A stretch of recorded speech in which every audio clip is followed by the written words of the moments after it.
Shri Chandrashekhar.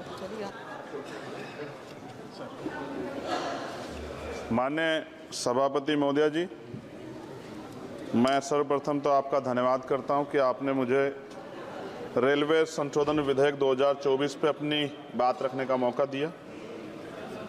Railway संशोधन विधेयक 2024 पर मैं अपनी गहरी चिंता व्यक्त करता हूं।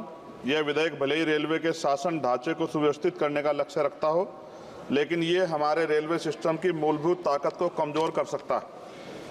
केंद्र सरकार की बढ़ती भूमिका भले ही अच्छे इरादों से प्रेरित हो, लेकिन इससे नौकरशाही में देरी हो सकती है और समय पर निर्णय लेने की क्षमता कम हो सकती है। हमें अपने रेलवे सिस्टम की चपलता और लचीलेपन को खोने का जोखिम उठा रहे हैं। रेलवे बोर्ड में सदस्यों की नियुक्ति में मंत्री जी से पूछना चाहता हूं कि क्या SC, ST, OBC और महिलाओं को इस बोर्ड में जगह मिलेगी।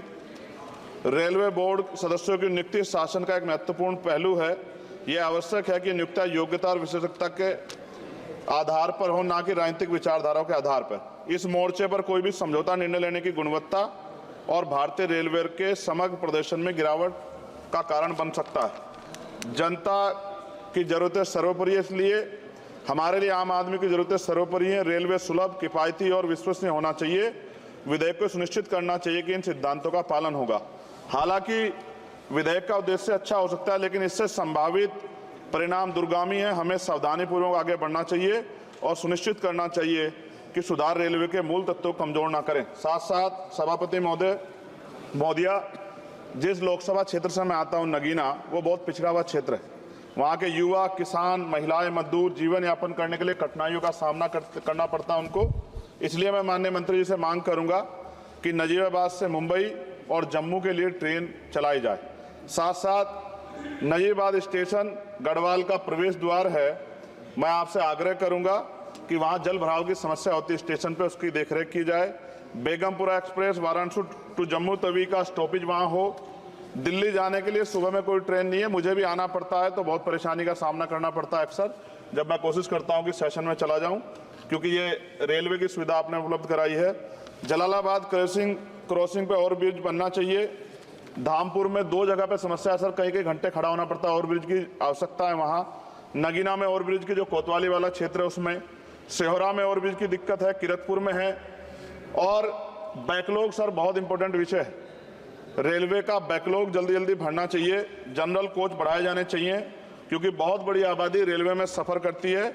बहुत लोगों की जान दुर्घटना में जा रही है। हमने कई एक्सीडेंट जो है देखे हैं, और एक कर्मचारी की जान के जिस तरह दबके, ये भी एक बहुत बड़ी समस्या थी। जनता में गुस्सा पैदा हुआ, इसकी रोकथाम की जाए। गरीब यात्रा करने के लिए जाता है, अंतिम यात्रा ना हो जाए, इस बात का हमें ध्यान रखना पड़ेगा। साथ साथ इसका मुझे एक मुख्य कारण ये दिखाई देता है कि लोको पायलट को रात और दिन में ड्यूटी करनी पड़ती है। मैं खत्म कर रहा हूं। रात की ड्यूटी कठिन है, उसके बाद पर्याप्त आराम चाहिए। इस संबंध में HPC का सुझाव भी था कि लोको पायलट के लिए 2 रात्रि बाद ड्यूटी का आदेश हो, तो ये इस पे अमल नहीं किया गया, जिसके कारण उनकी आंख लग जाती है और कई बार दुर्घटना होती है। हजारों लोगों की जिंदगी से खिलवाड़ नहीं होना चाहिए। कोरोना काल में बंद गई ट्रेन पुनः चालू की जाए, और SC, ST, OBC के बच्चों को जो पहले पास मिलते थे, जब कई कंपटीशन की तैयारी के लिए वो पेपर देने जाते थे, मिलते तो बंद कर दिए। सरकार कहती है हम दलित पिछड़ों के हितैषी हैं, लेकिन जब सरकार उनके बच्चों के आगे तरक्की के रास्ते बंद कर दी तो कैसे चलेगा।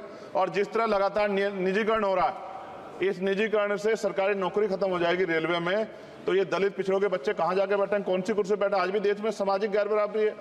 तो मैं इसलिए मंत्री से मांग करता हूँ कि आपने नजीबाबाद में वंदे भारत का स्टॉपेज दिया, इसके लिए मैं आपका धन्यवाद करता हूँ। लेकिन ये भी, इसके अलावा हमने कई मांग उठाई थी, लेकिन उन पर कोई कार्रवाई नहीं हुई। तो मंत्री जी, पार्टी से अलग हटके आप सोचें कि उस क्षेत्र का भी तरक्की होनी चाहिए, ये भी आपके अधिकार क्षेत्र का मामला है। मैं दोबारा सभापति महोदय को धन्यवाद देता हूं और माननीय मंत्री से आग्रह करता हूं कि हमारी मांगों पर ध्यान दें और उस क्षेत्र में अवसर पैदा हो, इसका ख्याल रखें। बहुत बहुत धन्यवाद।